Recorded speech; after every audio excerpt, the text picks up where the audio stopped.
To Rook, from ESS Phobonatus.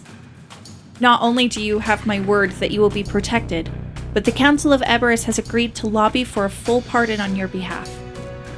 Assist the Marines in securing the Antigone quickly, and we'll see that you're not only pardoned, but compensated fairly for the risks you've taken on our behalf. The Council has also determined that you should be put in charge of one of the 2 ships we've captured. Perhaps it could turn into a long-term arrangement. I look forward to meeting you when this is all over. Signed, Colonel Longstreet. Well, would you look at that, Luna? Looks like we were able to turn a bad situation into a great opportunity. I've got 8 more rounds in my lovelock. Let's see how many corpses that turns into.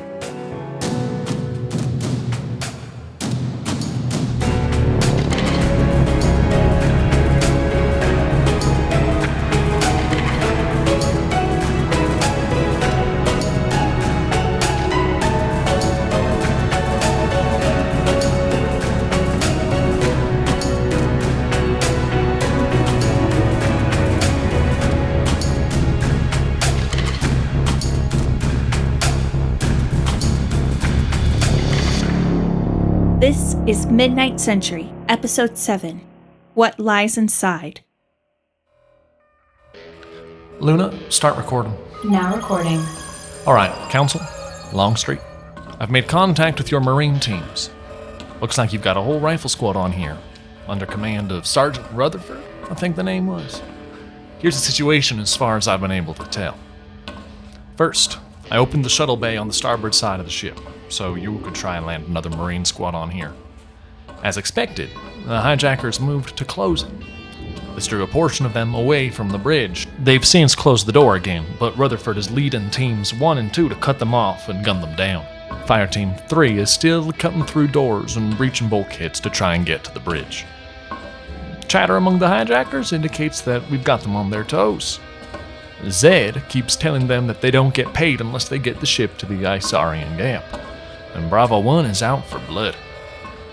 I've slowly made my way deeper, hoping to use Luna here to get access to some of the door overrides from this side. I am not designed to. Yeah, your Marines seem pretty sharp. Not the most creative I've ever worked with, but capable of executing plans 2 correctly. targets. 3 o'clock. 20 meters. Someone is running off on their own down here.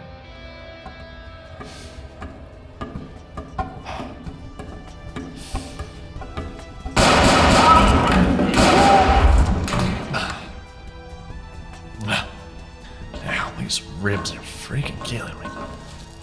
Oh, good. If I don't keep getting stim packs from these people, then I won't be able to keep going like this. Just like the good old days. We were doing this stuff just a few months ago. Affirmative. Well, I guess you didn't expect me this far up. And what were you doing without any sort of armor on? I don't know if you carry lovelocks. It is far superior to the Mugga in every way. Well, at least I can get some more ammo for this confiscated Reno. And what the blazes were the 2 of you doing going this way?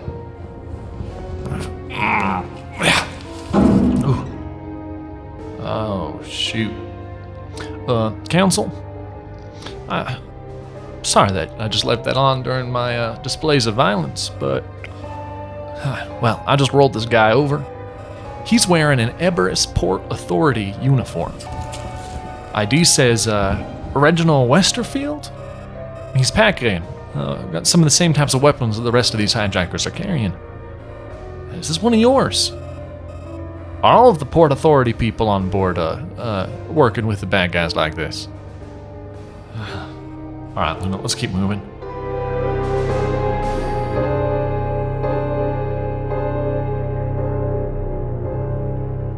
Alright, Luna, transmit again. Now transmitting.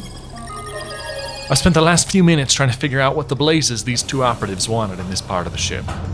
The only thing over here that could possibly be important is room A13. They stationed people there when this was all taken over and only pulled out when the Marines got on board. I'm zigzagging my way there now. Well, in fact, now that I'm pardoned, I was only on the ship in the first place because an employer of mine was curious about what was going on the Antigone. found some indication that it had something important happening in the layers of the politics and mess of the system, and paid some very nice cash for me to use the skills that you've seen on display here to take a look around. Guess my timing was just bad. I won't ID my employer just yet, but I just want to be sure of some things first. Fire Teams 1 and 2 have engaged the hijackers that went close to the bay. Say that there are 3 of them there, but they're fortified real good. Figured that the fire teams were going to try to intercept them there. I've dropped 8 people, but one of them looks like Port Authority, so that leaves 7 people up on the bridge. We're just rushing to get to it before the Antigone reaches the gap. The bridge, that is. Fire Team 3 found the business end of some sort of rigged explosive device. Depressurized their whole rope. They've got breathers and suits for it, but are reporting 1 casualty. Lance Corporal Ingo Marchese? Yeah, that's what they're saying. Your G&A ships keep playing dodgeball with the Antigone here. They're firing slowly, so your ship should be able to handle it. Please have them hold off really returning fire for another 30 minutes or so. Give your teams time to clear the shuttle bay, yeah? And while you're at it, do me a favor, and yourself a favor, and send a message to Constant Faith, located in the Arsarian Gap. And tell them that you're calling on behalf of a seeker, and ask for their beat on what's going on there. The captain of that ship is a friend of mine, owes me good. I would have had them pick me up had I needed to jump ship here. They may be able to give us some sort of eyes as to what's happening on the inside. Alright, well, I'll be back. I just gotta try to get into this door here, A13, before they choose to send someone after me. Before this adrenaline wears off. Blasted ribs.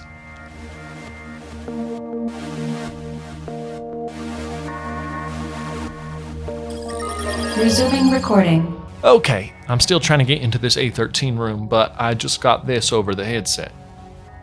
Luna, would Now you... replaying message. Those G&A ships are getting closer. Probably gonna try something soon. Bravo 2, you got it loaded yet? Just about. Be ready in 15 seconds. Second they enter range, I'ma send them a present. Gonna need a second one for their partner here. Charlie 1 and 2 haven't checked back in yet. Do you want us to go get another one ourselves? No. Regroup up on the bridge with me. Hopefully the other ship will just get the message not to wreck with us. We've just got to, fortify until the backup gets here. Said just smart word that we got reinforcements coming to help from multiple directions. So it won't be too long now. Copy that? Yeah, I didn't like that. Luna, how close are you? I am about 65% of the way through the security protocols. Let's knock those other 35% out real quick then, yeah? Oh, and Marine update. They've neutralized the hostiles in the shuttle bay, leaving us with just one of the 7 original hijackers. If there are more turncoats among the crew, well, we may be in for a surprise. I passed that to the Marines. Expect more than 7. They radioed to the John Paul outside that they're ready for that second shuttle to dock with us. But that'll require that they get closer, risking whatever it is that these hijackers have planned.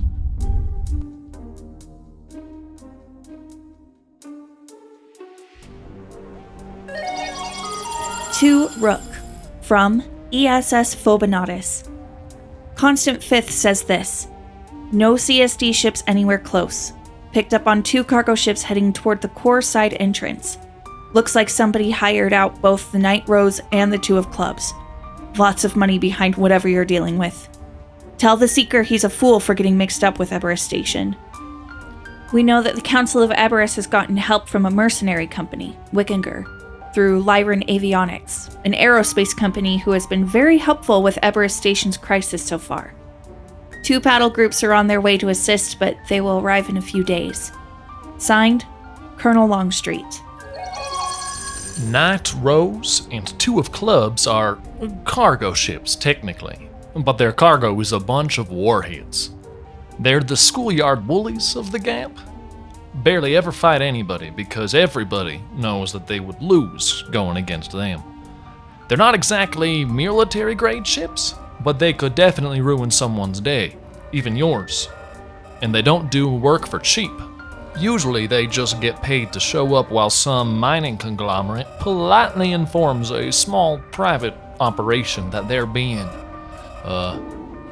forcibly acquired, I believe is the phrase. If somebody has paid both of them to go toe-to-toe with your GNA ships, must be pricey. And they gotta feel confident that they can get away with doing something like that. Second, I'd be really wary of that outside help that Everest Station got for you, Longstreet.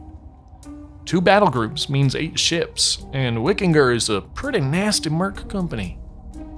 This whole situation is just making me more and more nervous. I'm starting to think that I should Access acquired. Well, let's have a look-see then, shall we? Okay, what are we looking at here? I do not know. They appear to be warheads of some size. Can you just run a full analysis? What I'm seeing is, looks like railgun projectiles. Got some sort of self-steering mechanism. Real long, sitting in racks. I count 7 here right now, but there's space for 10. I do not like the look of that nose cone. The things are like 2.5 to 3 meters long. There's all sorts of storage and containment and fancy panels and lots of mechanisms and instruments that I just don't recognize or understand at all in here.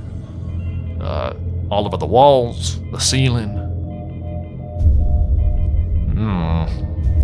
I just tried accessing one of these panels, but holy smokes, it requires fingerprints and retinas and passcodes to get in. In order to get into any of this, you're gonna need somebody better than just a cheeky guy who can brute force his way through doors. And that's basically all I am. I think that Everest Port Authority person had to be complicit.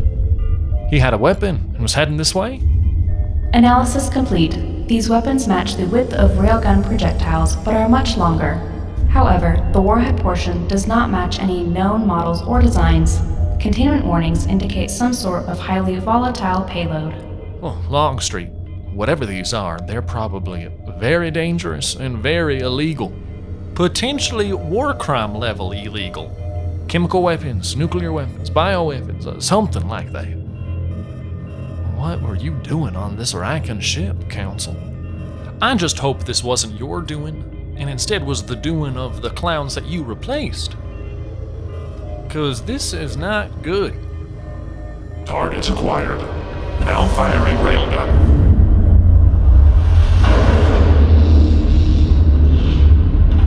That was probably very bad. You think? Alright, we gotta go get into position for this next round of breaching. See if we can't speed this up even more.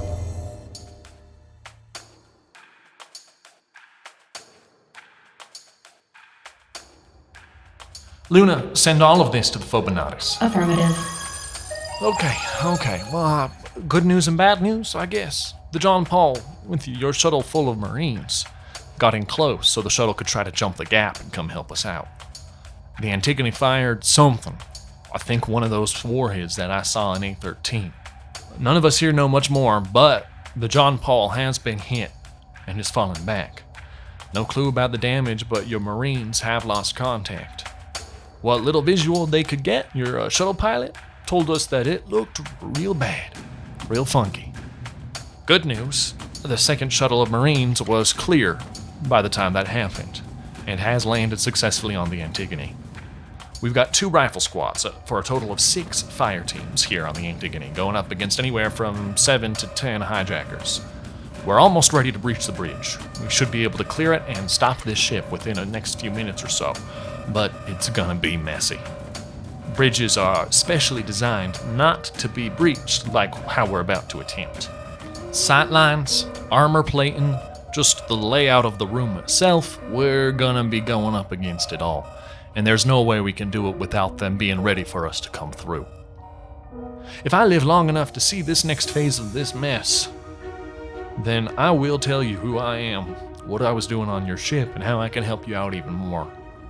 I've got contacts, friends, knowledge that will be useful.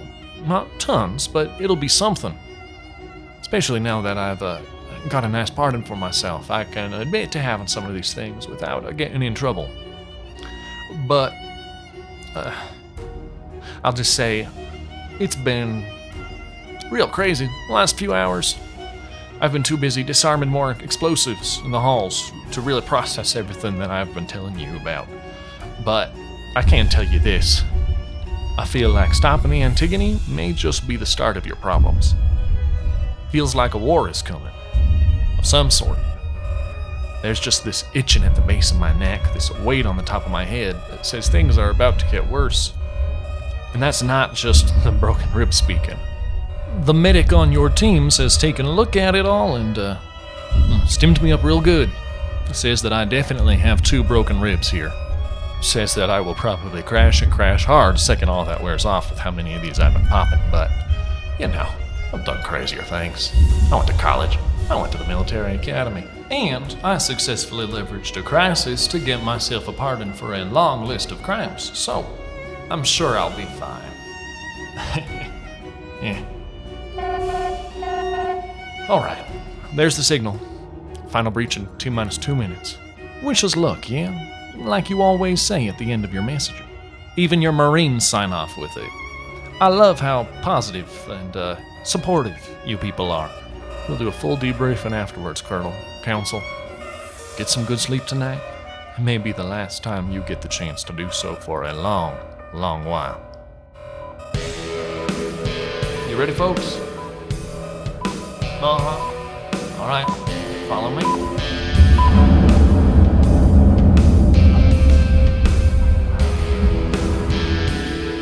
Thank you for listening to Celestial Horizons Midnight Sentry.